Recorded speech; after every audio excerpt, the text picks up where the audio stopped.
Hello, my name is Ashley and this is Lab 2. So, the purpose of this lab is to observe the motion of a projectile by tracking its motion in the x and y directions, assuming that z is 0. We can also predict where the object is going to end up, and this lab also identifies the effect of drag force on the motion of a projectile.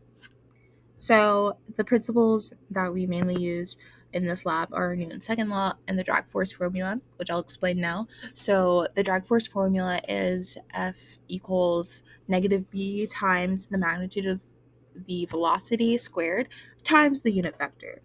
And so that opposes the motion of a person or an object, and that will be described more in detail. And obviously, Newton's second law deals with basically everything in terms of forces. So, force of gravity, drag force, F is proportional to ma, as described in that picture. And these are relevant to this lab because we're dealing with an object that is in motion and has forces that are constantly acting on it. So, as a little preview, the motion of the object I chose, which was a crumpled up paper ball, experienced a very small amount, if at all, of drag force, and such that the motion of it was impacted just a little bit. So, you can see the graph that the motion of the tracker, which is the yellow dots, is most closely resembling the red dots. So, the video. But basically, we Okay. recorded this video of a ball Okay. trying to. We tried as much as we could to throw it horizontally Okay. and only have that horizontal component initially. And the system is the Okay. paper ball, and the surroundings are earth and air because of the drag force. Okay. So the total time for the object in motion was pretty small, only about zero Okay. point 0.3 seconds, but that's okay. So using that video in the tracker, we imported it, and then using the shift and click feature with a point mass, we tracked um, the trajectory as much as we could.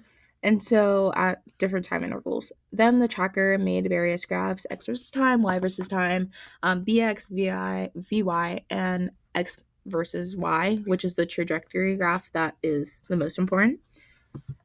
Um, and going back to this again on the right, you can see that like table, which again gives you the x, y, vx, vy coordinates. So for the glow script, some main additions I made to the starter code was the calculation of the drag force, which again, the formula I described before is what I put into the code. And yes, I changed the initial time, I changed the mass of the object, and then the position vector at that specific height, and then the velocity vector, which I got from the glow script or the tracker information. And so one thing that was kind of I was toying with was the b variable. I had to kind of see which b variable would have the trajectories of the tracker and the glow script like graphs that matched up closer. So my b variable ended up being like 0.003, I think. And so again experienced very little drag.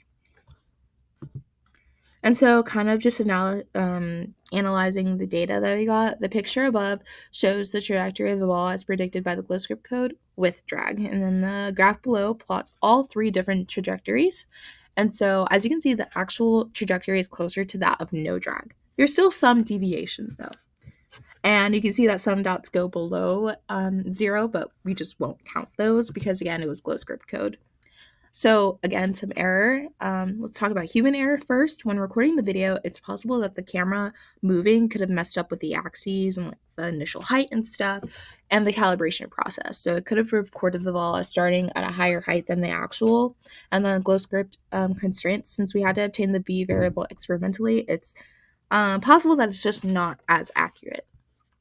And so the paper ball experienced little to no drag force since the trajectory matches the GlowScript produced trajectory that doesn't take drag force into account. A drag force, therefore, changes the motion of an object by opposing it, so it slows down in both the x and y direction, so it's not linear in either. So if my model does not kind of give a hint as to if there is a terminal velocity because a little to no drag force was experienced, and terminal velocity is only really applicable to cases where drag force is experienced. And so if my object was thrown initially straight up within the same initial speed, it would take longer to reach the ground. It would take double the amount of time because instead of going from max height to the ground, it's kind of double that like height distance. So it would take double the amount of time. Thank you.